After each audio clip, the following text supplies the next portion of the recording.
Here we go.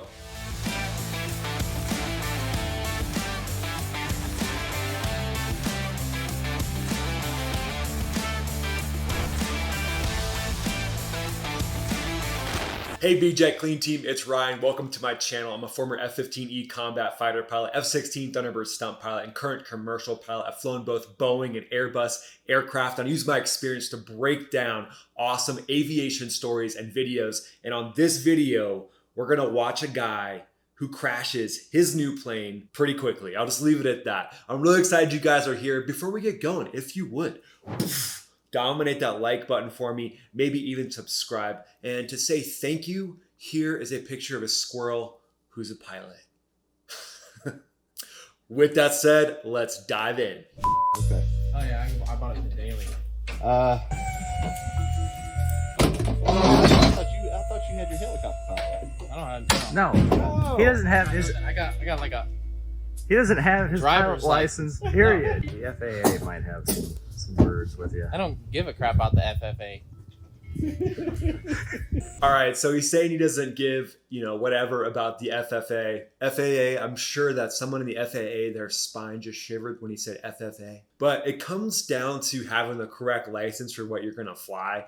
And you can actually fly like ultralights and gliders and some helicopters in certain areas without having a license, believe it or not. But yeah, most fixed wing aircraft, especially when you get over a certain size, you're going to need a license for. So this guy who's delivering this plane to him that he just bought the plane from, his mind is essentially blown because he's like, oh, you're actually going to fly this thing? So let's see what happens. I hope those fit on a Ford Raptor. That would have been hard to build. That's pretty lightweight for how big that is.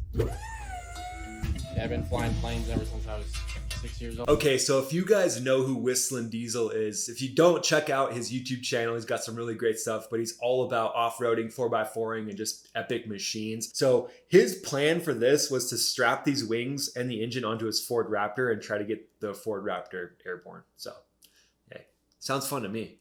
A little more rickety than I would have expected a plane to be like put together. You get anything bigger than 44s on there, you have to trim the wings, but she's light. I did not expect that. It's a plane. They're not heavy. Dude, that's lightweight.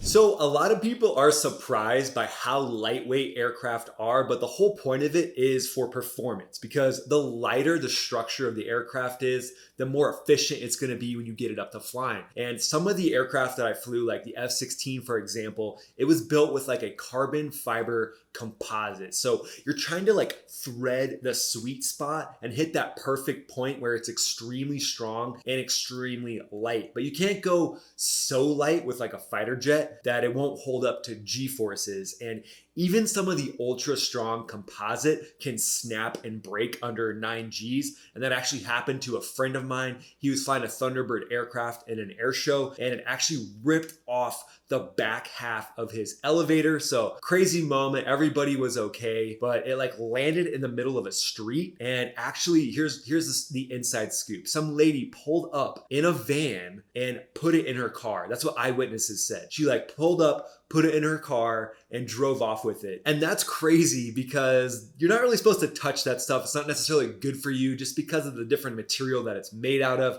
But I'm assuming right now that piece of the elevator is over someone's mantle. So just crazy. Watch wing. Oh, shoot.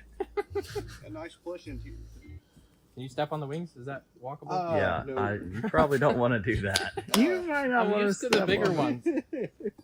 So it's funny because Whistling Diesel, like I said, he's all about off-roading and trucks. And I think airplanes are kind of like a different beast in a lot of different people's minds because we're used to automobiles that you can kind of bang around, beat up, pick up trucks and that kind of thing. But it's crazy, like how fragile an aircraft is, but when you get it up in the sky, you can rip that thing around. So it's the same kind of mindset of, taking a vehicle off road and just raging, but you have to do it up in the sky because when planes are on the ground, they're ultra fragile. You can't step in certain places. You can't like go over rugged terrain with them, but I think he's going to try to do some off-roading in this. So I'm interested to see how it works out for him.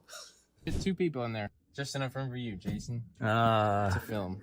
yeah. Looks like that used to be connected to something. Yeah. What would you say Is this a good beginner plane for me to learn on? No.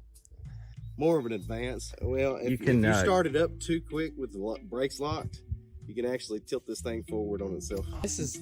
So tail dragger aircraft are just more unstable. So it takes, in my opinion, a little more skill to learn how to use those things. And that's why a lot of people will start out in a tricycle plane, which is like the normal setup that you would get in a 172 or a 182. Because like this guy's saying, he's obviously flown this thing before and he knows it's relatively unstable. Now you can make them a little more stable, for example, by putting on like huge Tundra tires. And I had some friends up in Alaska, they were aggressive pilots in the F-16, and they actually had some aircraft like this that they would put Tundra tires on, which are just massive tires, and it essentially allows you to off-road in one of these things. Pretty sweet. I can tell right now this is going to be fun journey. This is gonna be where you die. You're gonna die in this for sure, and I'm not gonna be in there with you. That's cool. Give me a Phillips to tighten the propeller. So when I was flying the Strike Eagle, I actually knew a guy that would take Strike Eagles to air shows and tell people that there was a bolt that went all the way through the Strike Eagle, because there is like a little bolt on the very front, just like that, but it doesn't go all the way through. But he would say, yeah, it goes all the way to the back and holds the engines on. So if you ever come across that dude, don't believe him. Tell him he's full of you know what. I'm so good I can land it without the tail wheel. Or the other wheels. This is such a horrible idea. I just want to go on record. This is a bad idea, and you're gonna die. You're definitely gonna die. Now that I'm looking at this, it's gonna be really hard to get the Raptor off the ground, because that weighs more than this. Yeah. Dude, I'm excited. I'm floored. Give it about 3 shots, and have someone that's brave enough. They gotta be brave enough. Get up there and pop to get up there and pop the prop. Oh, this thing doesn't have a starter on it? No, you go up there and chop your hand off. So someone's gonna have to be brave enough and confident enough. So wait, you have to have someone in here while you're... Yeah. Oh. Unless So would you be brave enough and confident enough to get up there and spin the prop while this guy tries to start it? Let me know in the comments below. What if I start it and no one's in here? Unless you're... I mean, the damn thing could fly off without you. What are we getting ourselves into? That's what I'm thinking. I've been flying for 10 years. Shut up. Rudder. Controls The wheels. the wheels. Well, it controls the rear. Is it moving, Jason? Is it flapping? Yes, it's flapping. Think of it as a tractor. Okay. It's just like you would with a Just tractor. like you Don't fly a think tractor. of it as if. Yeah, it's exactly like a tractor. Yeah. Great advice. It's like you fly a tractor, man. Oh, wait, are we getting ready to start it here? Yeah. Okay. So if I get about 30,000 feet, it's going to start to... Oh, absolutely. Okay. Absolutely. So carb heat. Now, I'm going to yell to you a couple of commands. So the carb heat's there. Once you get a little bit higher up in the atmosphere, things start to cool off and you'll actually get ice that'll freeze your carburetor over. So that dumps hot exhaust directly in your carburetor to keep it from freezing over. Might want to remember that switch if he ends up flying this thing. So Wait, are we breaking any FFA laws right now? no, Okay. no.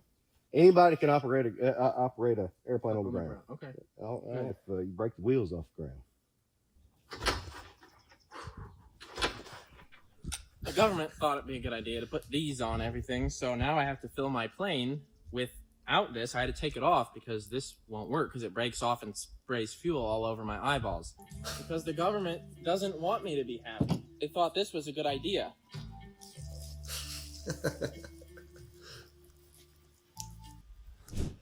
Those things are a little annoying, but dumping gas all over the front of the plane, what could go wrong? No, I think that's perfectly good. Yeah, I don't see anything bad coming from that.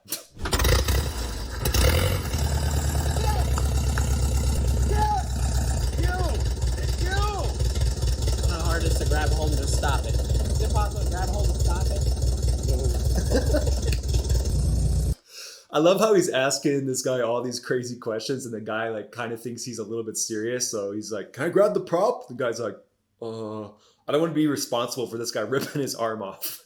Okay, so to catch you up a little bit, they ended up bolting the wings on, at least sort of bolting the wings on, and good thing he's got a helmet on. He's about to take this thing and do something with it. Let's see what happens.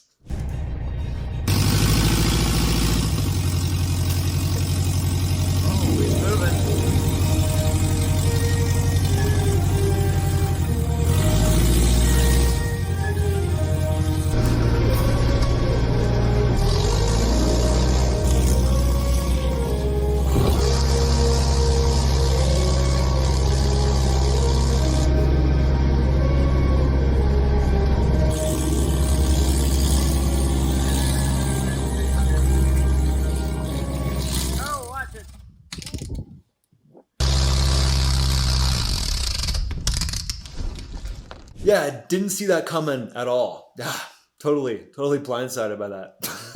Dude.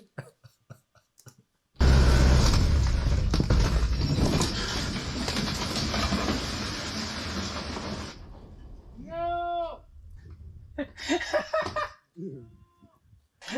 No, come on. I think your prop smashed. Did I break it? It sounded pretty good. Are you kidding me? It didn't break. Just because it didn't break, It's still in one piece. What are the chances? Hey, what are the chances this catches on fire? not real good right now. Well, it's smoking. I wonder why it's smoking. I wonder if it was the 3 gallons of gas he poured on the front of it. Nah, it was probably something else. Oh, it is smoking. Well, it might not hurt to get it. Hey, tip me up. Grab the tail and pull down. Hurry. Pull down! Pull down! Yeah, it's up there a little high. I'll climb it. Fine, I'll do it myself. Oh, my wing broke off. That's what that noise was. What have you done? That wasn't even 3 minutes. Oh, here we go.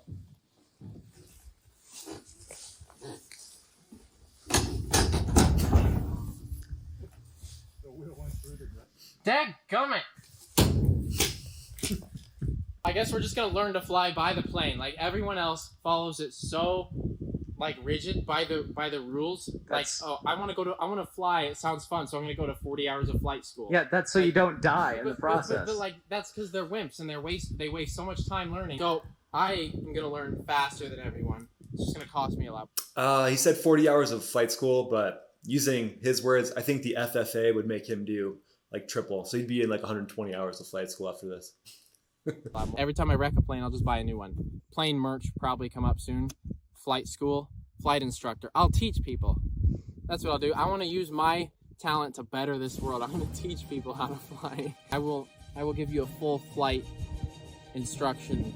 Have a great morning.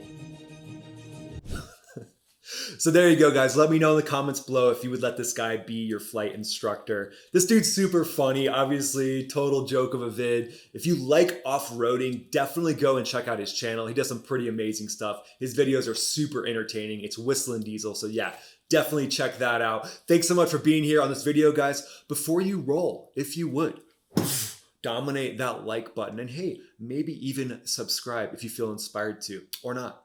The choice is yours. Most of all, have a great day.